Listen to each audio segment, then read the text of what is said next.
บายดีคณะผู้อาจารย์และหมู่เพื่อนทุกคนน้องเองเป็นตัวแทนต่างหน้าของเจสซีวันนี้จะมาแสดงบทกลอนในบทเพลงที่มีชื่อว่าเมืองลาวสวยงามแห่งอารยธรรมลาวล้านซางซึ่งบทกลอนนี้พวกน้องต้องการซื้อให้เห็นถึงการเป็นอยู่แบบดั้งเดิมความอยู่เย็นเป็นสุขและการที่รักษาที่ของประเพณีให้คงอยู่เคียงคู่กับเราเฮาไว้ Good evening, ladies and gentlemen. On behalf of the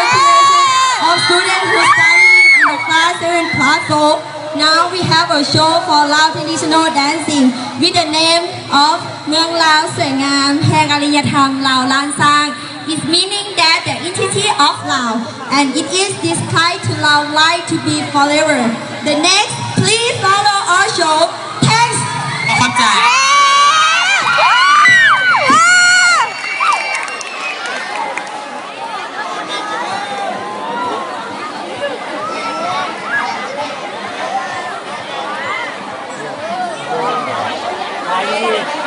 เราที่มือการโซ่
see